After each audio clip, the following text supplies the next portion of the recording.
नमस्कार दोस्तों, मेरे YouTube channel thoughts of a mango man में आप सबका बहुत बहुत स्वागत है। दोस्तों, बहुत दिनों बाद मैं आपसे एक विषय पर वार्तालाप कर रहा हूं और ये विषय कुछ नया नहीं है। 2-3 महीने से ये विषय हर टीवी चैनल पर घूम रहा है और वो सबसे बड़ा क्या है, उसका नाम वो है इंडिया। इंडिया अपना इंडिया नहीं, ये इन्होंने नाम रख दिया INDI.A, इसको इंडिया अलायंस भी कहते हैं।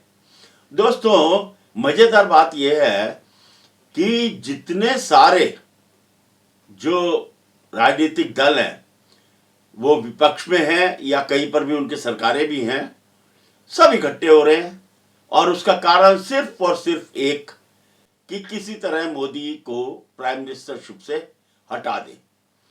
देखिए, ये पॉसिबल तो है नहीं, ये तो सब जानते हैं, बच्चा बच्चा हिंदुस्तान का जानता है कि इस समय मोदी जी इतनी स्ट्रांग पोजीशन में है कि कोई भी, चाहे 26 इकट्ठे हो, चाहे 35 इकट्ठे हो, चाहे 50 इकट्ठे हो, जितने राजनीतिक दल इकट्ठे हो जाए, मोदी जी हारने वाले उनमें से नहीं है। और ये उनका काम है, उनका काम जो पूरे देशवासियों में फैला हुआ है, हर स्टेट में, हर जगह पर और हर लेवल के जो सिटीजन है, नागरिक है हिंदुस्तान के, उनके, चाहे वो सीनियर सिटीजन हो, चाहे यंगस्टर्स हो, चाहे लेडीज हो, कोई भी हो, सर्विस क्लास एटसेट्रा, कोई भी, तो हर क्षेत्र में जो काम मोदी जी ने किया है, तो उनके हटने का, उनको हटाने का कोई मतलब ही नहीं है। लेकिन फिर भी ये इंडिया अलायंस, जो एक दूसरे की शक्ल नहीं देखते थे, जो एक दूसरे को कोसते थे, कईयों ने तो ये भी बोला है कि इनको जेल भिजवाएंगे, अपने उन्हीं इंडिया अलायंस के साथियों में ऐसी द्वेष की भावना काफी दिनों से बनी हुई है। वो भी एक साथ मिल गए हैं।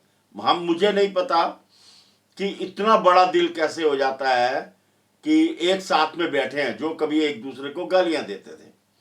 लेकिन फिर भी ये राजनीति है, राजनीति में गधे को बाप बनाना पड़ता है, तो शायद यही फार्मूला उन्होंने किया होगा। तो लेकिन 3 महीने 4 महीने के करीब टाइम हो गया है, अभी तक इंडिया अलायंस की 3 मीटिंग हुई है और 3 मीटिंग में भी क्या करते हैं यार, मुझे तो यही नहीं समझ आता, करते क्या हो? मीटिंग करते हो, बैठते हो, खाना खाते हो, हेलो हाय करते हो और चले जाते हो। कोई एक स्टेटमेंट नहीं आता कि आप क्या करने वाले हो मोदी को हटाने के लिए। आपके दिमाग में क्या है, आपके विचार क्या है? आप अगर हटा भी दिया, आप जब आओगे पावर में, तो आपका क्या है, प्रोजेक्शन क्या है, आप क्या करना चाहते हो नया, जो कि मोदी गवर्नमेंट ने नहीं किया? अरे कुछ तो बोलो। कुछ नहीं बोलना इन्होंने, सिर्फ और सिर्फ मोदी हटाओ, मोदी हटाओ, मोदी हटाओ। और उसके ऊपर भी इनमें कोई कंसेंसस नहीं बन रही है, कोई एकजुटता नहीं हो रही है कि किस तरह से मोदी को हटाए। समझ ही नहीं आता, क्योंकि हर इंसान, हर पार्टी अपने अपने राज्य में लेके चली हुई है कि मुझे जो है मेरा राज्य तो चाहिए ही चाहिए और मेरे राज्य में जो जो सीट है उस पर तो मैं कब्जा करूंगा ही करूंगा। अब बताओ भैया, जब तक आप कुछ छोड़ोगे नहीं, कोई सेक्रीफाइस नहीं करोगे, आगे कैसे बढ़ोगे? अब इतने दिनों की इनकी मगज खपत जो भी है, मगर माझी क्या बोलते हैं उसको, तो इतने दिनों से इन्होंने अपने दिमाग को सारे को लगा दिया है, लेकिन इनके पास अभी भी ना तो संयोजक मिला और ना कोई नेता मिला। कैसे मिलेगा? इतना सा तो सेक्रीफाइस करने को कोई राजी नहीं है। देखिए, अब ये इन्होंने बड़े बड़े दिमाग लगा लिए। मैं एक मैंगो मैन की तरह से इनको एक आइडिया देता हूं, एक सजेशन देता हूं या एक फार्मूला देता हूं। मैं ये नहीं है कि मैं चाहता हूं कि मोदी जी हारे, बिल्कुल नहीं। मैं तो पूरा मोदी जी के सपोर्ट में हूं और मोदी जी के काम की सपोर्ट में हूं। लेकिन फिर भी जो प्रतिद्वंदी होता है उसको एक चांस देना चाहिए। तो उस चांस के लिए मैं इनको कुछ एक तरीका, एक फॉर्मूला बताना चाहता हूं कि तुम ऐसा तो करो। लेकिन मुझे पता है कि ये लोग कर नहीं पाएंगे, क्योंकि मेरे फार्मूले में थोड़ा सा सेक्रीफाइस भी है। अब देखिए फार्मूला क्या है। फार्मूला मेरा ये है कि अगर ये चाहते हैं मोदी को हटाना, आप सिर्फ 2024 के जो नेशनल इलेक्शन है उसकी बात कर रहे हैं, क्योंकि मोदी उसी से रिलेटेड है। इनके स्टेट में इलेक्शन होते रहे, उससे कोई मतलब नहीं है। अगर आप चाहते हैं मोदी को हटाना, तो आप जो है कंसंट्रेट करिए सिर्फ 24 का नेशनल लोकसभा इलेक्शन। और लोकसभा इलेक्शन में आपने किस तरह से लड़ना है ये मैं आपको बताता हूं। देखिए, चलिए फॉर एग्जाम्पल हम बात करते हैं यूपी, क्योंकि यूपी में सबसे ज्यादा 80 लोकसभा सीटें हैं। आज की डेट में तो वहां पर बीजेपी बीजेपी छाई हुई है। तो इनमें से कांग्रेस के पास तो एक ही है, सोनिया गांधी। 10 सीट मायावती के पास है, और मेरे ख्याल 1-2 सीट है, 2-4 सीट वो सपा के पास है। अब फॉर्मूला ये है ये मैं एक स्टेट की बात कर रहा हूं, आप इसी को बाकी स्टेट में भी लागू कर सकते हैं। फॉर्मूला ये है कि जो पार्टी, इंडिया अलायंस की जो पार्टी जितनी सीट पर जीती है, जैसे मायावती की बीएसपी 10 सीट पर जीती हुई है, तो 10 की 10 तो उसको छेड़ो मत, वो 10 पे 10 पे रहने दो। कांग्रेस एक सीट पे जीती है, वो कांग्रेस को ही दे दो। और समाजवादी जो 3-4 पे जीती है, उसको उतनी सीटें तो आप दे ही दो। अब जो बाकी बची जिस पे बीजेपी जीती है, वो है करीब 64-65 सीट। अब 64-65 सीट पर आपको बंटवारा करना है। अच्छा, बंटवारा कैसा? जिसमें कि आपका किस जो भी पार्टी का है, ऐसा बंटवारा कि वो जीतने लायक एक कैंडिडेट आपको चाहिए। अब देखिए, कांग्रेस का यूपी में बहुत ही बुरा हाल है, तो कांग्रेस के जीतने के चांसेस कम है। सपा में है जरूर दम कम। सपा को सीटें अगर दी जाए और बाकी सब सपोर्ट करें तो सपा सीटें निकाल सकती है। मायावती का अभी तक जो हो रहा है कि मायावती थोड़ा सा अभी आउट ऑफ इलेक्शन, मतलब उसमें दम नहीं नजर आ रहा। क्यों नहीं आ रहा है? मायावती की पता नहीं, ज्यादा एक्टिव नहीं है, तबीयत खराब है, क्या है जो भी। लेकिन फिर भी मायावती जो कास्ट बेस्ड पॉलिटिक्स करती है उसमें दम है, तो मायावती को भी उसमें सीटें निकालने में आसानी हो सकती है अगर सब लोग सपोर्ट करें। अब बची कुची कांग्रेस। अब कांग्रेस वैसे तो नहीं है, लेकिन कांग्रेस के साथ एक प्लस पॉइंट है कि कांग्रेस एक नेशनल पार्टी की तरह है, और किसी जमाने में पूरी यूपी गवर्नमेंट उसके पास थी। तो अब जो 64-65 सीट है, इनको आप 3 में डिवाइड करें। 3 में बड़ी बड़ी पार्टियां। अब वो जो अजीत सिंह जनता दल है, वो तो सपा के साथ ही है, उसको वही छोड़ दो। और बाकी कोई और इस इलेक्शन में ना घुसे, ना ममता घुसे, ना आपका जेडीयू वेडीयू बिहार का कोई घुसे, क्योंकि यूपी में उनका बेस है ही नहीं। आप सिर्फ 3 पार्टियों को रहने दो, बीएसपी, एसपी और कांग्रेस। इन 30 सीटों में, इन 3 पार्टियों में आप 60 सीटें बांट दो और इक्वली 20-20-20 कर दो। देखिए, कोई आपको इशू नहीं आएगा। अब ये मत सोचो कि मैं तो बहुत स्ट्रांग हूं यूपी में, मैं 40 लूंगा, जैसे अखिलेश बाबू सोच रहे हैं कि मुझे तो 60 चाहिए। ऐसा नहीं चलेगा। 60 अगर आप मांगोगे तो कोई आपके साथ आएगा ही नहीं। अगर आपको आना, थोड़ा सेक्रीफाइस आप भी करो। आप अपने स्टेट गवर्नमेंट पे जोर लगाना ना, स्टेट गवर्नमेंट में। और हाँ, ये भी साथ में एग्रीमेंट होना चाहिए कि स्टेट गवर्नमेंट में वो लोग नहीं आएंगे जो कि 24 में इलेक्शन हार गए हैं, वो स्टेट में दोबारा मत घुसेंगे। जैसे कि अगर मान लो आपने 20 सीट कांग्रेस को दी और कांग्रेस उनमें से मुश्किल से 5 सीट निकाल पाई, तो आप 15 सीट हार गए। 15 सीट के जितने भी विधायक बनते हैं, स्टेट गवर्नमेंट के एमएलए जो बनते हैं, वो सीटें कांग्रेस को दोबारा नहीं दी जाएंगी। वो सीटें कांग्रेस से ले ली जाएंगी। कांग्रेस को सिर्फ उन्हीं सीटों पर एमएलए मिलेंगे जिन सीटों पे वो लोकसभा की सीट जीते हैं। यही फार्मूला बीएसपी के साथ भी रखो, यही फार्मूला एसपी के साथ भी रखो। जो ज्यादा जीतेगा लोकसभा सीटें, उसको ही ज्यादा एमएलए की सीट में आप मिल जाएंगी। ये फार्मूला बना सकते हो। इससे क्या होगा, देखिए ये बात पक्की है कि यूपी पॉलिटिक्स में या और किसी स्टेट की पॉलिटिक्स में, अभी हम मतलब कर्नाटक का एक एग्जांपल मैं बता रहा हूं। कर्नाटक में बीजेपी क्यों हारी?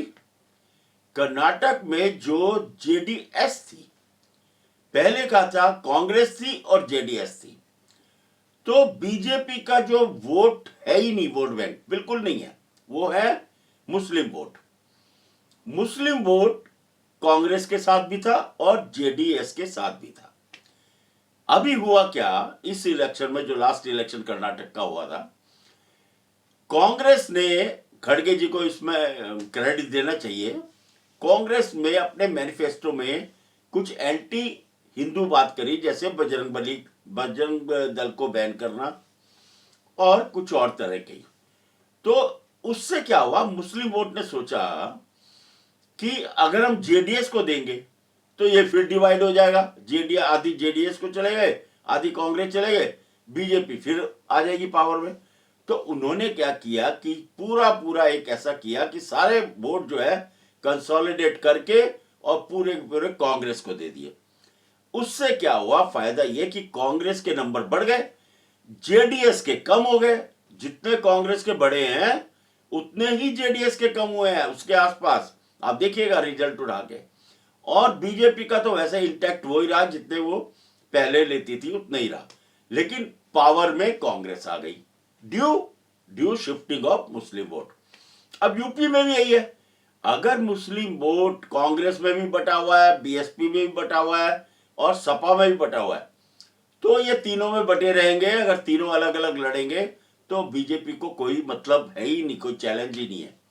लेकिन जो मैं फार्मूला बता रहा हूं, अगर इस तरह से हो तो 20 सीटें जो एसपी की है, सारा मुस्लिम, उस एरिया के सारे मुस्लिम एसपी को देंगे। 20 सीटें जो बीएसपी में है तो बीएसपी के सारे मुस्लिम बीएसपी को देंगे, और 20 सीटें कांग्रेस के लिए, सारे मुस्लिम कांग्रेस को देंगे। तो ये तो हो गई बात, अगर इस तरह से किया। लेकिन इसके लिए चाहिए दिल। भाई साहब दिल विल तो है नहीं आपके पास, आप तो इतना सा कोई छोटा सा भी दे नहीं पाते। अब दिल लाओ बड़ा करके, ऐसे स्टेट में आप सेम रखो, जो जो वहां पर एमपी जीता हुआ है उसको वो सीट तो उसी की रहने दो, और जो बीजेपी जीती हुई है उसको डिवाइड करो सिर्फ उन पार्टियों में, 26 में नहीं, सिर्फ उन पार्टियों में जो उस स्टेट में कुछ पावर है, पावरफुल हैं, जिनका कुछ परसेंटेज है, वोटिंग परसेंटेज उनको मिला था, उनमें डिसाइड करिए। अगर उनमें डिसाइड करेंगे, बाकियों को छोड़ दिए, मना कर दिए सबको। भाई अब ऐसा है, ये थोड़ी है आप अपने बंगाल में, जैसे बंगाल में, चलो हम बंगाल ले लेते हैं, तो बंगाल में ममता दीदी बंगाल में अपना करें ना कंसल्टेट। वो क्यों घुसेंगी बिहार में या यूपी में, क्यों? वो तो गोवा तक चली गई। अरे भाई यही तो होते हैं विनाशकालीन, विपरीत बुद्धि। तो विनाशकालीन विपरीत बुद्धि में आप गोवा चले जाए, नहीं, आप अपने आप को वहीं रखो ना। बंगाल में जितनी सीटें हैं ममता के पास, ममता दीदी के पास, वो एमपी की आप उतनी सीटें कंफर्म आप ही लड़ो। जो बची हुई हैं, जो बीजेपी 18 सीट शायद बीजेपी के पास हैं, 18 को डिवाइड करो। वहां पर कौन है पार्टी? सीपीएम, सीपीआई और कांग्रेस। इन दोनों में 50-50 डिवाइड कर दो, देखो कौन, क्योंकि दोनों अभी जीरो पर है, ऑलमोस्ट जीरो है, तो 50-50 डिवाइड कर दो। ममता को बोलो भाई आप अपनी ये 22 सीटें जो है आप अपनी इन पर ध्यान दो, हम अपनी इन पे ध्यान देंगे। तो ये हो सकता है, पॉसिबल हो सकता है। ऐसे ही बाकी स्टेट में भी आप करें तो देखिए, अगर मेरा कहना माना तो शायद इनको कुछ मिल सकता है। लेकिन मैं फिर आपको कह रहा हूं, मोदी को हराने वाला आज की डेट में तो कोई है नहीं और होगा भी नहीं।